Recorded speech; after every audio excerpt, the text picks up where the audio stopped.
Hello everyone, my name is Manan Ahmed. I'm in the history department, and today I'm here to speak with you about my class, my CC section, Contemporary Civilizations, which I've taught in the fall and spring semester of this year.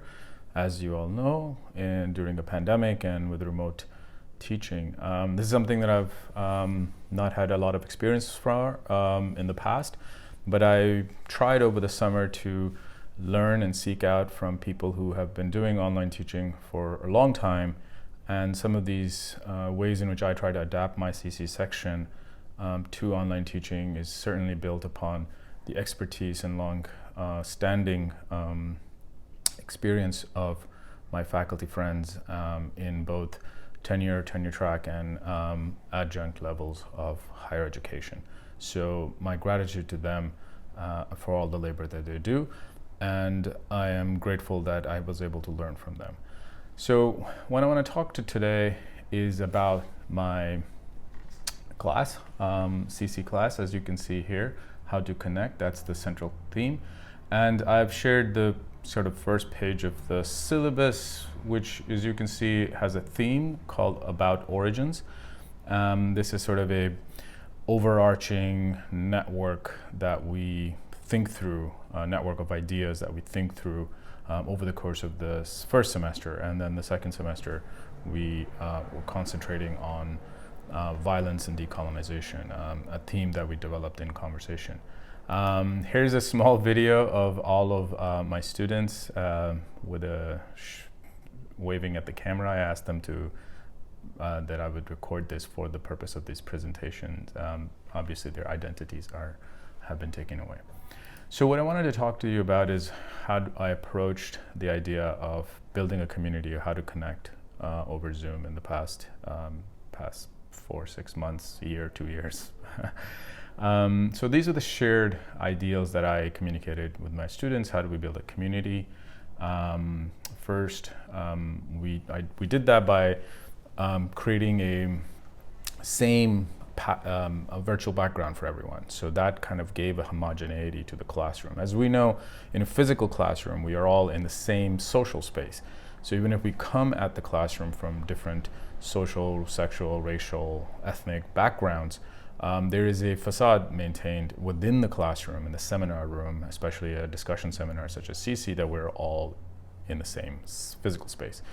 And that actually breaks down over Zoom, because Zoom's background allows you peeks into one's private social lives. Obviously, income disparities are the greatest means of creating division, or at least creating discomfort among my students. And this is what I really learned when we went remote at very short notice previous spring.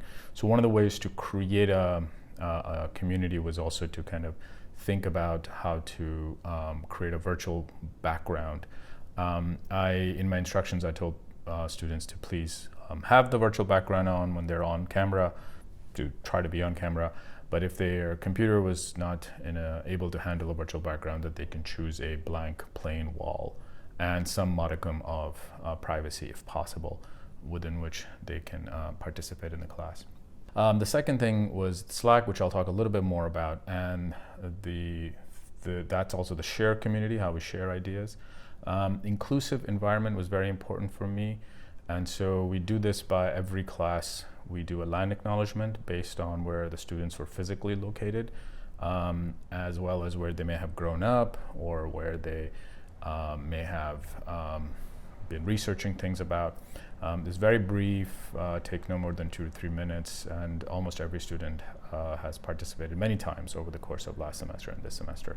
That line acknowledgement actually sets us up to having an inclusive classroom. I've learned from my students, I must say, questions about disability rights, activism, as well as how to approach questions of inclusiveness in conversations about race in the high school curriculums. To make clusters of support that can uplift, this is again creating lateral relationships among students, not necessarily between me and them, but I was thinking mainly about the types of conversations that happen in hallways and dorm rooms, that how can we kind of get to that. And finally, what was important for me, to create an interpretive community, rather than hermeneutics of understanding. How are we collectively reading something? How are we collectively thinking about it? And this emerged through in-class themes, or what we said. So I want to say a little bit about the tools that I've used this year. Piazza, Slack, and Zoom are the main tools that have been led. In Piazza, we've had about 613 posts by 20 contributors. Extremely high margin of people read all posts, every single post. And that average post length was 400 words, which is surprising to me. I was not expecting people to write as much. Slacks, we had about 3,000, almost 4,000 contributions, so comments, etc. And then attendance was very high over the course of the semester. I want to mention a little bit about Slack, how I set it up. I basically gave them specific guidelines for how to contribute, and I gave participation in Slack 10% points in the class.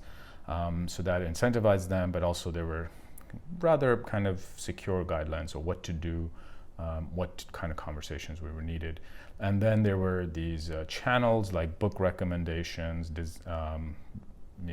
memes and intro to TikToks on people, some of it on campus kind of conversation, and random, which was a good choice, because a lot of things fall into random. Just wanted to give you a few heads up on, give you a few examples of the types of posts that people posted. So people posted tweets that kind of intersected with the CC curriculum. My favorite is this recent one where the student is talking about the mosaic in Butler Library, and of course cat pictures and plant pictures and sunset pictures, which is lovely, even for me, to create a sense of humanity in my own soul. So was I able to maintain or create what I set up to do? I believe so. I think we definitely achieved a community. There's a lot of cross-class collaboration, support. There was a shared community where I want to say at least 2 members or 3 members of the class will post a news item almost every day. There was a collective inclusive learning from each other.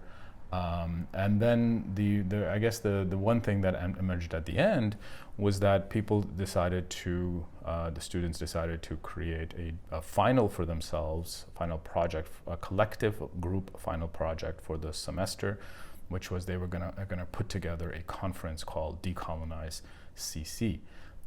Their idea, and I encouraged it.